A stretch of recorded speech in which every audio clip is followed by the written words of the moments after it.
Kalau kita ngomong cinta, di Jawa ada macam-macam cinta. Ada seh, ada tresno, ada di Jawa kuno isono macam-macam nih. Anahata, ada banyak persepsi tentang cinta tersebut. Karena cinta yang kita sebut sebagai cinta sekarang cuma urusan, kadang-kadang cuma urusan lawan jenis. Kalau saya melihat begini betapa fundamentalnya yang namanya cinta. Kalau ada kalimat bahwa karena cintanya Allah kepada Nur Muhammad maka diciptakan jagat raya, berarti cinta sangat fundamental terhadap adanya jagat ini. Jadi saya melihatnya sederhananya begini. Kalau ini abstraksi berbicara ya. Kalau benda untuk bisa berada membutuhkan ruang, paham maksudnya ya? Untuk bisa benda berada itu membutuhkan yang namanya ruang. Tanpa ada ruang gak akan ada yang namanya benda. Itu relasinya sama seperti ketika kata kerja, melakukan sesuatu, bergerak atau dinamika, itu akan ada kalau ada yang namanya cinta. Jadi ruangnya kata kerja adalah cinta. Paham gak maksud saya? Itu relasinya seperti itu yang saya pahami. Jadi cinta bermacam-macam, bertingkat-tingkat. Gak usah yang lebar-lebar, manusia saja. Ketika kecil, cinta yang dia ekspresikan dengan cinta adalah semua hubungannya dengan aku dulu.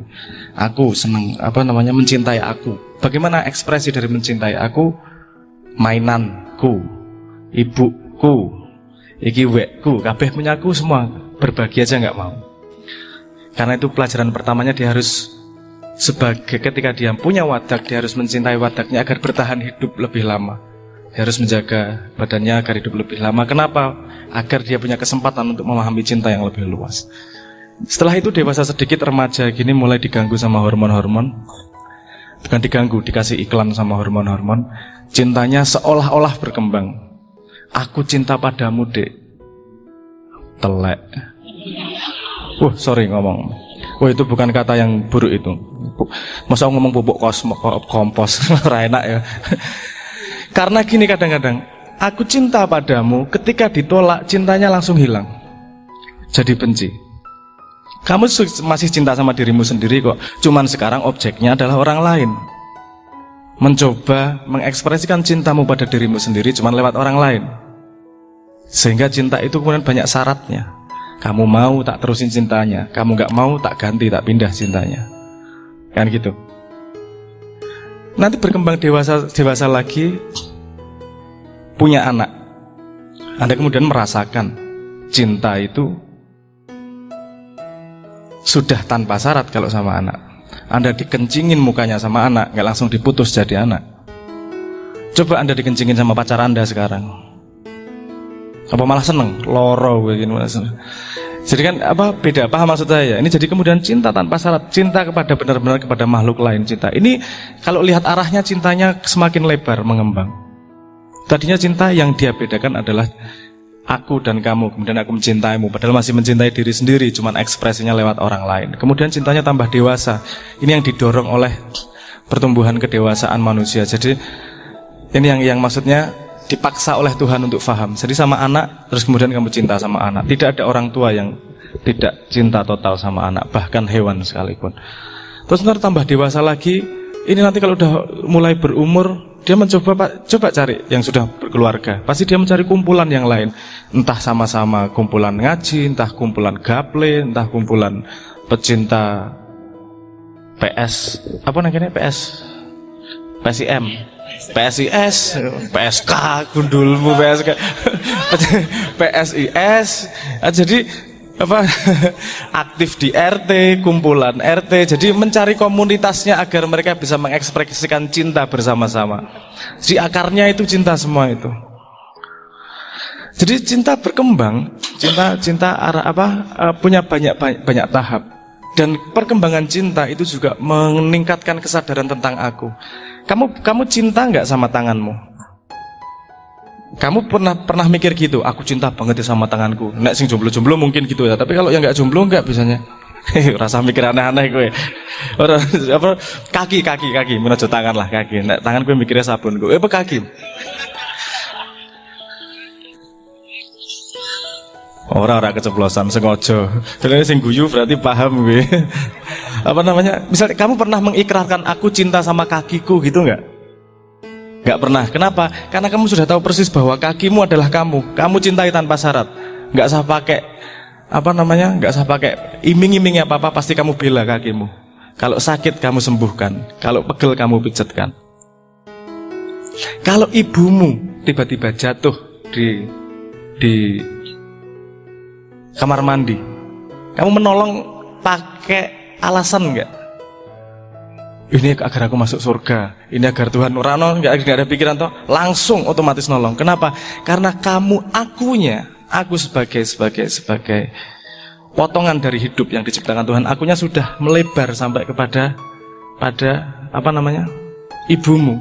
Jadi kamu menolong ibumu bukan seperti menolong orang lain, kamu menolong seperti menolong dirimu sendiri.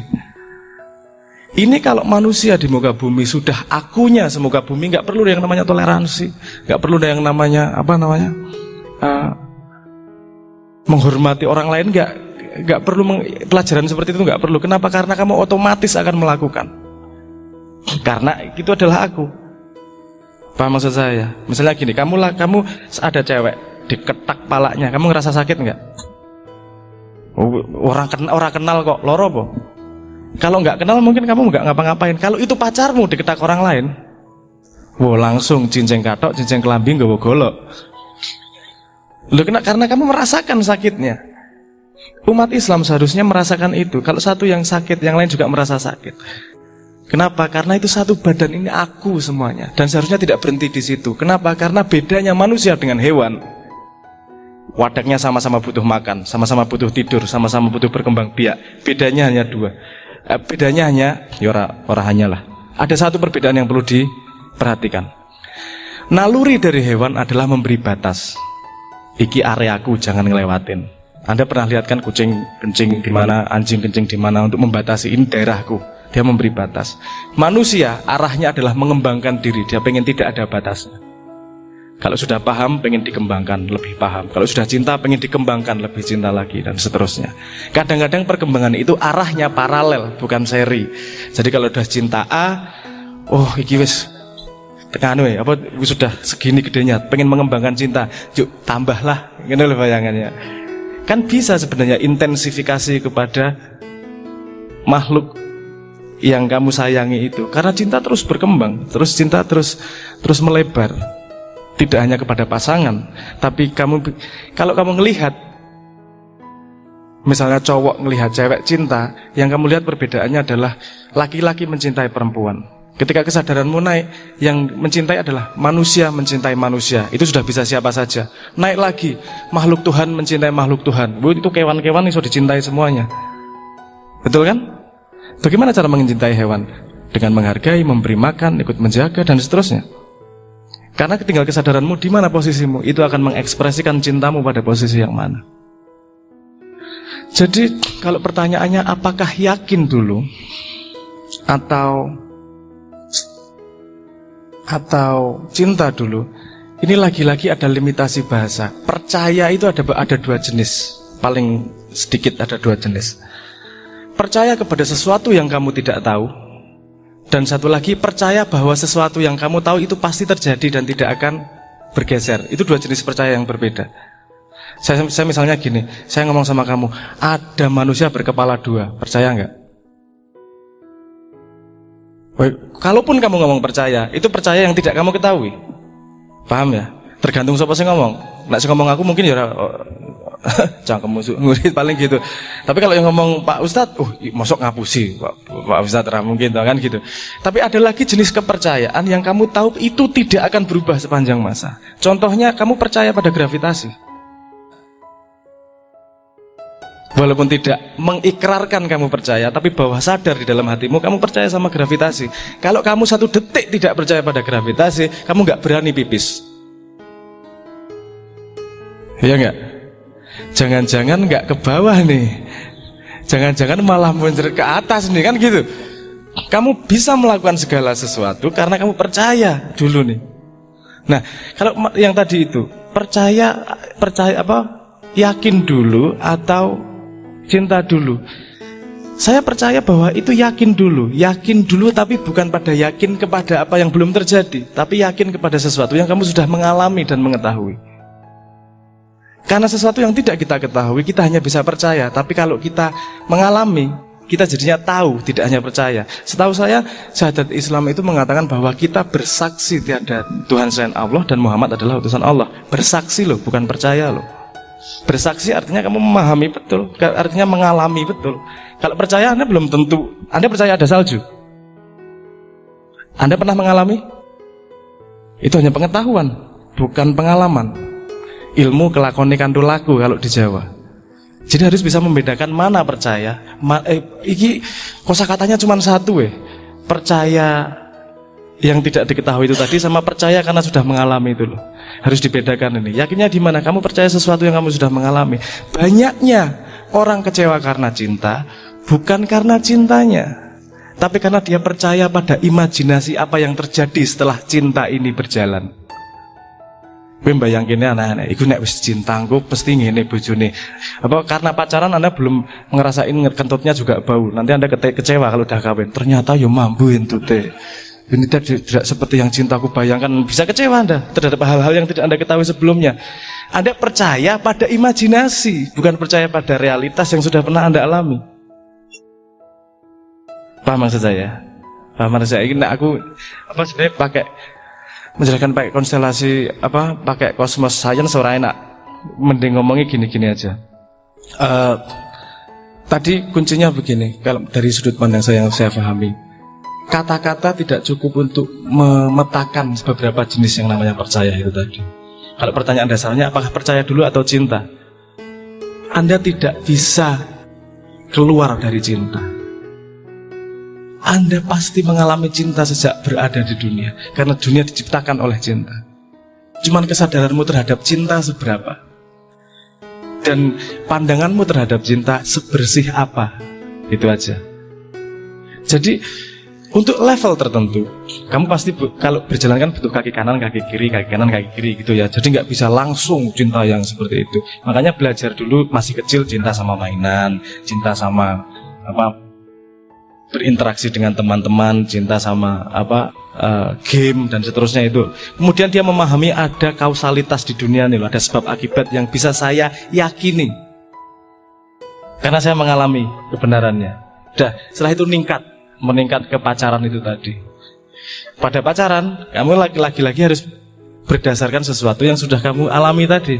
Kalau keyakinannya pada situ, cinta tidak akan pernah mengecewakanmu. Karena yang mengecewakan bukan cinta. Yang mengecewakan adalah harapan yang tidak kita kontrol sendiri. Yang mengecewakanmu adalah harapan-harapan imajinasi ketika kamu masuk kepada sesuatu. Di sini ada yang sudah lulus kuliah. Banyak teman-teman lulus kuliah kecewa karena membayangkan bahwa ketika lulus langsung dapat pekerjaan. Yang tidak mengalami kecewa adalah yang ketika dia kuliah untuk mendapatkan ilmu. Ketika lulus, sudah ilmu dia akan membawa kemana, dia tidak akan pernah kecewa dengan perjalanan itu. Tapi kalau dia sekolah pengen mendapatkan pekerjaan, ketika tidak mendapatkan pekerjaan, semua yang dia lakukan adalah mengecewakan. Jadi cintamu berdasarkan harapan terhadap sesuatu, atau cintamu mengharap gini nih, cangkemku mengblepet tinggi. Gini, yang mengecewakanmu.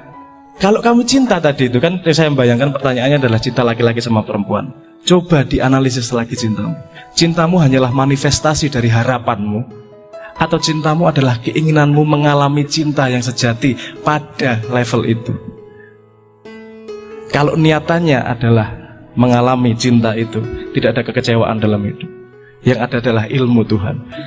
Kenapa? Karena Tuhan tidak seperti yang dikatakan Pak Ustadz tadi. Kadang-kadang yang baik,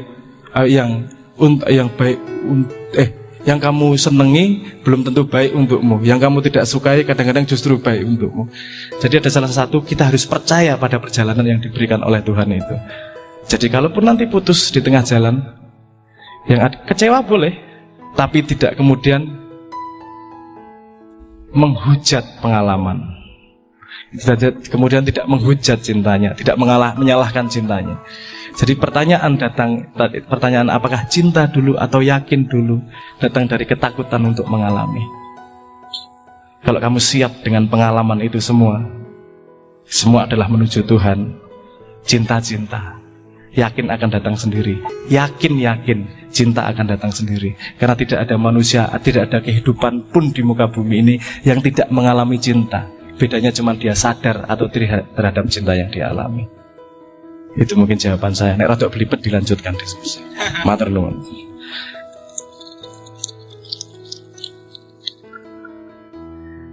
Teman-teman, dong, paham? Mumet. Tadi pertanyaannya 1 tapi udah 3 lebih kok. Ini monggo dari Mas Abrang mau memberikan suara emasnya kepada kita semua. Nyanyi 1-2 lagu monggo ini. Aduh, tadi ya. udah ada bisikan-bisikan nungguin suara emasnya dari Mas Abrang. Monggo. Karena udah berbicara soal cinta tadi. Lagi-lagi bahasa. Suara emas tuh karena emas atau suaranya emas? Itu konotasinya. Tapi pokoknya merayu biar saya nyanyi gitu ta intine. Ya Iki ngoten to Mas maksudnya. Betul. Ini di luar job.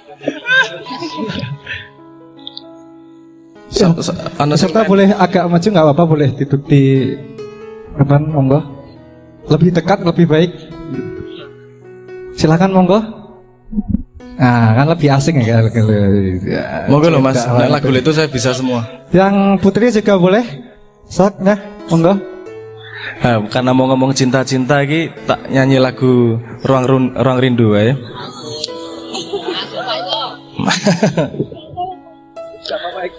Pak Eko, ruang rindu. Saya sering mengatakan sebelum nyanyi ini, Pak, kenapa ruang rindu? Karena biasanya kita salah urut. Kita merasa mencintai, terus kemudian kita merindukan apa yang sudah kita cintai. Tapi saya selalu mengatakan, di balik lagu ini berkata bahwa semua cinta yang dipahami oleh manusia itu hanyalah manifestasi terhadap kerinduan kepada Yang Maha.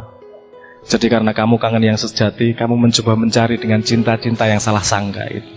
Sehat, waras, itu konfigurasi yang penting itu. Sehat dan waras sama-sama pentingnya. Sebenarnya saya bingung kon ngomong apa laundry hati. Yang kepikiran pertama saya tadi kiloan memang. Hati dikilo hati ayam sekilo berapa di laundry, kalau hati kambing dan seterusnya. Tapi kita guyon wayo. Ini gini masalahnya, karena saya itu paling tidak bisa tausiah. Saya paling ora iso ceramah, nuturi ora iso.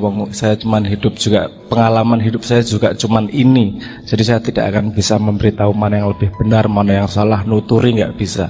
Yang bisa saya lakukan adalah membagi apa yang pernah saya alami lewat bahasa.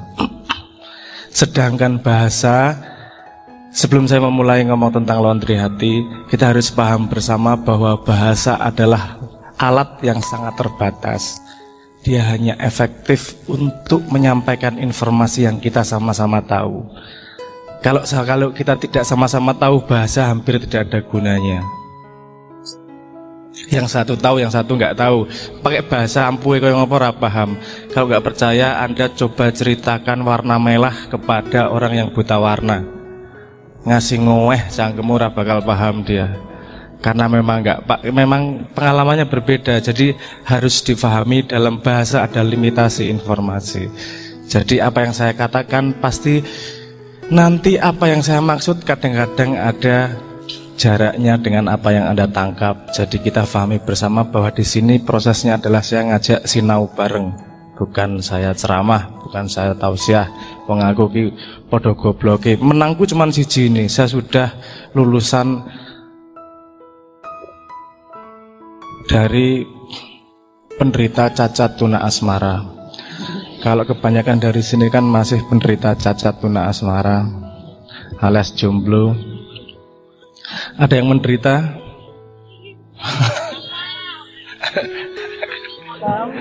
Oh rame, oh yang pojok rame ya.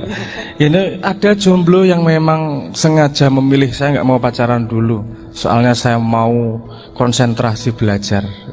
Ada gitu, bener? Oh alhamdulillah. Ono yon konco-koncoku ikut kesini, ikut ketawa, mesemnya kecut juga. Itu jomblo bukan karena pilihan, karena memang tidak ada pilihan. Ya pengen yo ora jomblo tapi yo piye meneh, tapi yo wis lah. Kolum ya pilihane siji tok. Tur yo ora ono sing milih dhek. Dadi yo jomblo ya Allah. Tapi sepengetahuan saya itu bukan penyakit permanen, bisa disembuhkan walau tidak lewat rumah sakit. Pertama pakai mandi rajin gitu dulu, sudah lumayan itu meningkatkan kesempatan keluar dari penderita cacat tuna asmara itu tadi. Nah saya masuk kepada sebuah tema tadi yang namanya laundry hati. Apa to laundry hati? Piye to? Nah saya akan berbicara dari perspektif saya, karena kita selama ini ngomong hati neng apa to hati? Maksudnya hati itu apa? Jantung kayak atau kalau jantung, kalau hati itu liver. Tapi kalau maksudnya hati ini masih pada, kalau didefinisikan pada biologi nggak jelas nih, jantung atau liver. Padahal kalau diomongkan di dada yang deg-degan yang dianggap hati itu jantung, bukan liver. Nah tapi saya melihat hati seperti ini. Apa itu hati? Sebelum kita tahu apa itu hati, bingung nanti ngelondrinya seperti apa. Wong kita definisinya aja belum jelas di mana dia. Biar ngelondrine, gimana mau membersihkan hati. Itu dari konsep yang abstrak harus kita turunkan menjadi konsep yang jelas dulu. Seperti apa? Ini pemahaman saya tentang hati. Oke. Kita urut dari bawah dulu. Manusia adalah yang Anda pahami sekarang adalah kumpulan ingatan. Hanya itu aja. Nggak ada yang lain. Ingatan yang kamu kumpulkan sejak lahir, yang disebut sebagai impresi-impresi, itu menjadi ingatan di dalam kepala. Paham maksud saya ya? Anda lahir gini, kalau Anda pakai peci itu, saya tanyanya gini, siapakah kamu? Kan saya gitu. Kamu pakai peci, pecinya beli apa maling apa nyaut atau dikasih? Pinjem? Punyamu? Pecinya, oke. Kalau saya bilang peci itu kamu atau bukan? Bukan ya, bukan. Kenapa bukan? Karena kamu mengumpulkan, bukan kamu dari lahir punya. Betul nggak? Kamu mengumpulkan, jadi yang kamu kumpulkan jadinya adalah milikmu. Yang kamu pasti bukan tidak kamu kumpulkan, kamu mendapatkan dari lahir, dari Tuhan langsung. Kalau yang mengumpulkan itu milik, bukan kamu, gitu ya. Oke. Kalau dari lahir yang ada di kepalamu ilmu itu milikmu atau kamu? Kamu lahir langsung pintar? Langsung bisa menderita karena kejombloanmu gitu? Semua lahir menangis, semua orang lahir itu mulai dengan menangis pasti, menyesal kok bapakku ngene ya gitu. Ora guyon. Bercanda. Enggak, tapi kamu pinter karena mengumpulkan informasi, belajar dari orang tua, dari guru apa dan segala macam ya. Betul enggak? Berarti kepandaian dalam kepalamu, ingatan di dalam kepalamu itu kamu atau milikmu? Milikmu. Oke ya, oke. Ada milikmu, banyak banget ingatan dari kecil sampai sekarang ini. Yang dulu nggak peduli sama pasangan, sekarang yang jomblo penderitaan luar biasa. Dari yang nembak sekali ingat, nembak 16 kali ditolak sampai masih ingat. Ingatan yang dikumpulkan. Sekarang saya tanya, badan Anda itu milik Anda atau Anda? Kamu lahirnya gedenya langsung segede gini. Tenah karo ibumu. Semua lahir kecil, betul nggak? Terus kemudian makan tempe, makan susu ibu, mengumpulkan dari sekitar. Makan minum, bukan makan, salah. Ya pokoknya mengumpulkan gizi dari sekitarnya sehingga badannya gedenya segini. Betul atau salah? Betul ya. Berarti badan ini kamu atau milikmu? Milik. Bukan kamu ya. Karena kamu mengumpulkan. Bahkan setiap 25 tahun, kalau umurmu 25 tahun, semua selmu sudah terganti hampir 100% kecuali mata. dan di dalam otak lah ada yang tidak terganti. Tapi hampir semua badannya, kulitnya ini selnya terganti karena sel menua dan mati, diganti oleh yang baru. Biasanya umur 25 tahun sel yang di bayi udah hilang sama sekali, diganti sel yang sama sekali baru. Jadi bukan kamu, itu milikmu. Oke, hati di mana? Nanti dulu. Sekarang gini, di sini ada yang takut sama kecoa. Ada? Ada yang takut sama ular?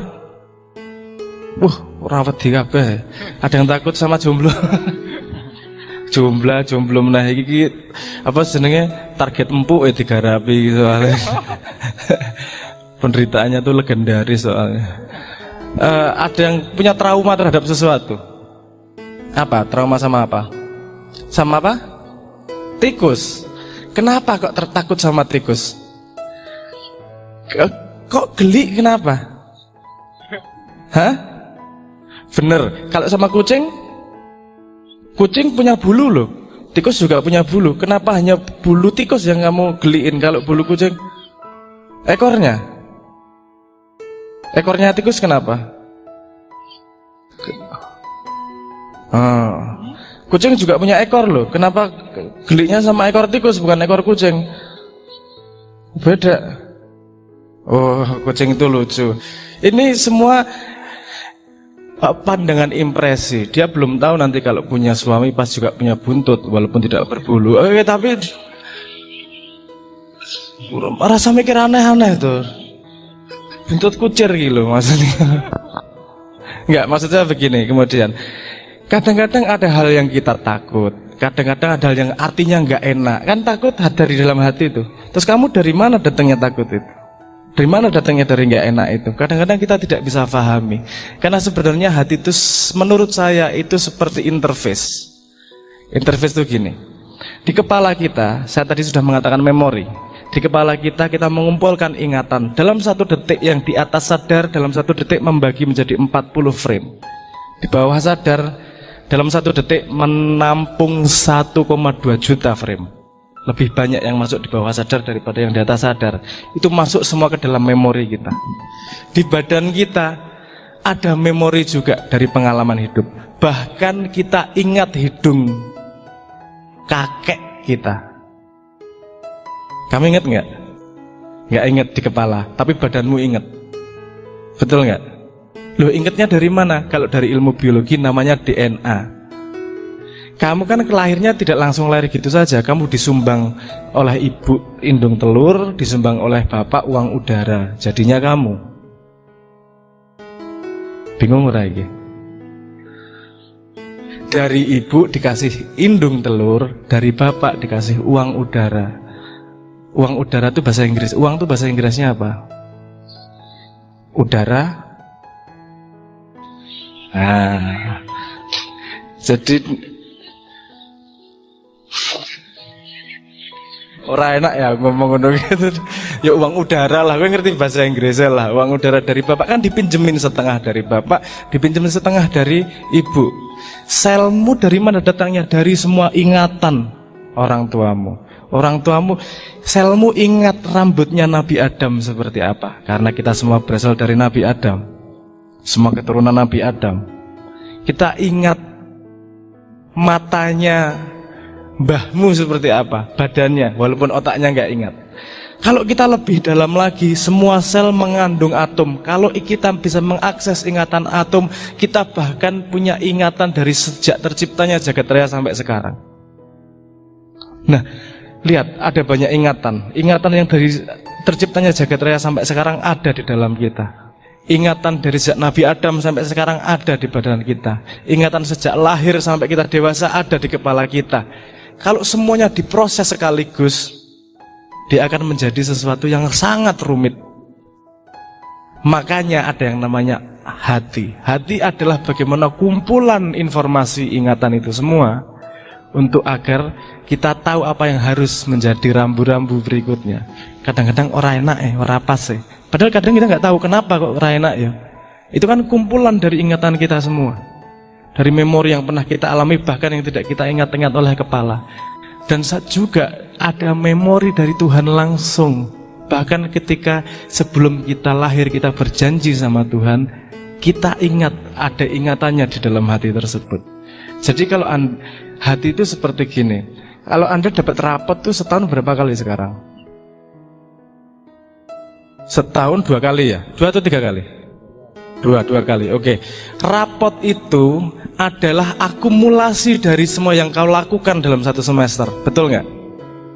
Hati itu adalah akumulasi dari semua ingatan yang kau kumpulkan di dalam hati, di dalam hidupmu. Indikasinya ada dalam hati. Kadang kita nggak tahu, ora penak, ora pas, seneng, bahagia, kok sedih, menderita. Kadang-kadang keluar begitu saja karena itu kumpulan dari ingatan yang tidak semua kita sadari oleh kepala, tapi bisa dirasakan oleh badan. Sekarang di sini ada yang udah pernah pacaran belum? Saya tanya. Yang nggak jomblo, yang sudah jomblo senior lah. Apa pokoknya wis tahu merasakan jarene pacaran apa itu segala macam itu. Sakit nggak kalau diputus? Kenapa kalau diputus sakit banget toh? Pol ya. Pol. Wes lan. Yo alah mesak kira. Ora gini. Gini, coba ingat-ingat kejadian putusmu. Ketika putus kamu tahu bahwa hubungan sudah selesai. Kepalanya paham atau enggak? Tapi hatinya masih sakit atau enggak? Full, langsung ngrungok di kempot sedino full sebagai bapak patah hati dunia. Kenapa mas sakitnya dari mana? Kepalamu udah tahu loh sudah selesai hubungannya. Karena yang mengingat perjalananmu bersama pacarmu atau pasanganmu bukanlah hanya kepalamu, badanmu juga ingat. Waktumu kamu habiskan, karena setiap waktu yang kita jalani pasti menimbulkan memori, menimbulkan ingatan. Ingatan itu ada di kepala, ada di badan, atau dimanapun pasti dia muncul dengan sendirinya, ingatan tersebut. Jadi kalau tiba-tiba diputus sama pacar, kepalanya udah oke, aku serasa seneng aja nih. Karena aku misalnya gini, kamu mutus karena memang dia wes ora cocok dan kamu tahu bahwa dia berkhianat sama kamu. Tapi hatimu tetap sakit pasti. Kamu tahu dia tidak baik untukmu secara akal, tapi hatinya masih sakit. Kenapa? Karena hati juga ingat memori yang dimiliki oleh badan. Badan merasakan pernah bersentuhan, walaupun cuma salaman misalnya. Badanmu ingat sudah meluangkan waktu bersama 2 jam, 3 jam ngobrol. Badannya ingat, otaknya, tidak hanya otaknya yang mempengaruhi hati, tapi juga ingatan dalam seluruh hidupmu mempengaruhi pergolakan hati. Jadi bagaimana mau membersihkan hati? Nah sekarang kita ngomong laundry. Kita sekarang sudah mendefinisikan ya. Hati adalah indikator dari segitu banyak memori yang kamu miliki di dalam hidupmu. Memorinya ada yang di dalam kepala yang kamu kumpulkan sejak lahir, ada yang di dalam badan yang dikumpulkan sejak adanya Nabi Adam, dan yang dikumpulkan sejak yang ada di atom yang dikumpulkan sejak terciptanya jagat raya. Ada semua di dalam diri, dan karena banyak kompleks ilmunya, memori tersebut, informasinya, sehingga yang keluar adalah indikatornya seperti rapotnya 9, 8, pokoknya langsung metu aja di hati. Nah, bagaimana cara membersihkan hati? Masukkan ke dalam dirimu memori-memori yang menenangkan. Gimana itu? Luangkan waktumu dengan hal-hal yang memang membuatmu tenang, dengan sadar. Agama sudah banyak memberi jalannya. Berzikir, beribadah, berbuat baik sama orang, itu otomatis akan membangun. Orang yang isinya dengki, dia benci sama orang lain, jangan lupa dia tidak hanya benci saat itu, tapi dia menanam ingatan dalam badannya terhadap kebencian. Suatu hari kebencian itu akan keluar dan menyakiti dirinya sendiri. Jadi orang yang sudah bisa mengontrol, sudah bisa dengan sadar memasukkan memori apa dalam hidupnya, dia akan bisa dengan sadar menuju pada posisi mutmainah, pada posisi ketenangan, pada posisi seperti permukaan danau.